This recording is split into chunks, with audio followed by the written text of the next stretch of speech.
नवरात्रीचा म्हणजे नवशक्तीचा उत्सव, देवीमाचा उत्सव.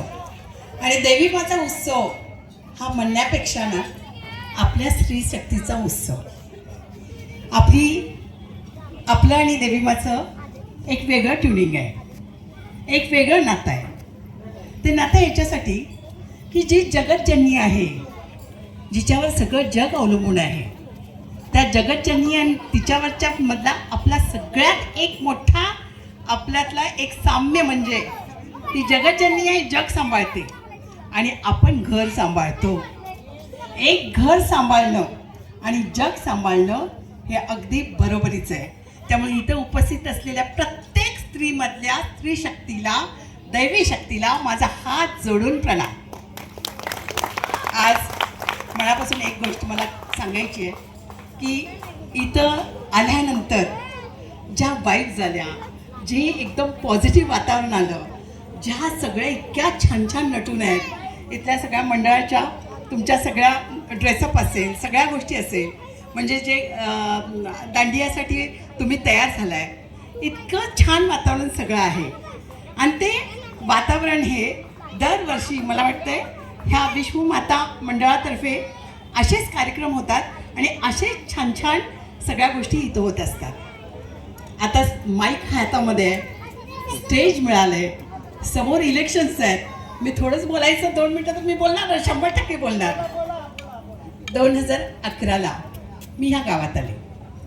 ह्या गावातला त्यावेळेचा आणि आत्ताचा सगळ्यात मोठं एक काय म्हणायचं सांगते की त्यावेळेचा आणि ह्या वेळेचा आठवणीमधला एक सगळ्यात मोठा मला एक गोष्ट तुम्हाला सांगावी वाटते की दसऱ्यामध्येच मी ह्या गावामध्ये मी सगळ्या गोष्टीला सुरुवात केलेली आणि आत्ताही या नवरात्रामध्ये आणि दसऱ्यामध्येच आम्ही आमच्या प्रचाराचा नारळ फोडला आहे.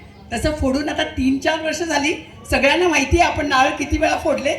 पण तुम्हाला एक अगदी महत्त्वाचं सांगायचं आहे की जी स्त्री शक्ती म्हटलं, जी दैवी शक्ती म्हटलं, तुम्ही अगदी मनापासून एक स्वतःला एक प्रश्न विचारायचा की 2011 पासून आपण ह्या गावात आल्यापासून आपण महिलांसाठी काय काय केलं हे कुणी इथं येऊन मला सांगावं.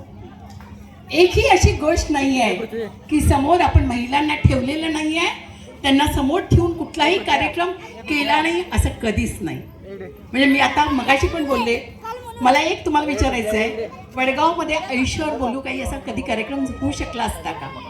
वडगावमध्ये उर्मिला कांडेटकर येऊ शकली असती का? वडगावमध्ये मोठे मोठे स्टार्स आले असते का? हे का आले, कशासाठी आले? का यादव पाटीलला खूप काही पैसा समोर आहे. आता परवा सगळ्यांना सांगितलं अनलिमिटेड अनलिमिटेड. अनलिमिटेड पैसा नाही आहे, अनलिमिटेड तुमच्यावरचं प्रेम आहे. आणि म्हणून हे सगळे कार्यक्रम होतात, कारण सगळ्यांच्याकडेच अनलिमिटेड आहे.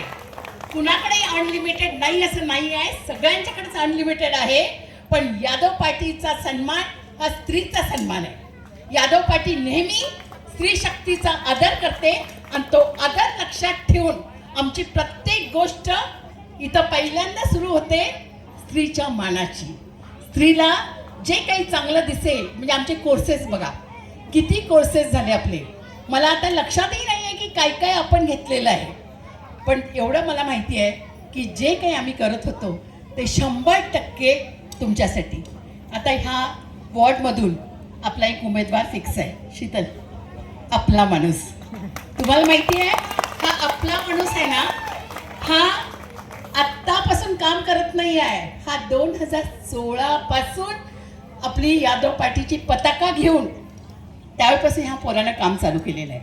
आणि हे तसं पोरगा आहे ना, हे फार भोळ आहे, अतिशय. त्याला जाता जाता कुणीही चकमा लावेल असं पोरग आहे. पण एक सांगते, हे पोरग तुमच्यासाठी काम करणार आहे. त्यामुळं ह्या खेपेला मला अगदी कल्पना आहे, मला माहीत आहे ही जी आतमध्ये आदिशक्ती आहे ना, ही जी आतमध्येच नाही आहे, इथं तुमच्या रूपाने सगळीकडे इथं आदिशक्ती आहे. बघा फटाके उडले. ही आदिशक्ती 100% यादव पार्टीचा झेंडा हा नगरपालिकेवर लावणार आहे. आणि पुढचा नवरात्र उत्सव ह्याच्यापेक्षा थाटात आपण करायचा आहे. नमस्कार.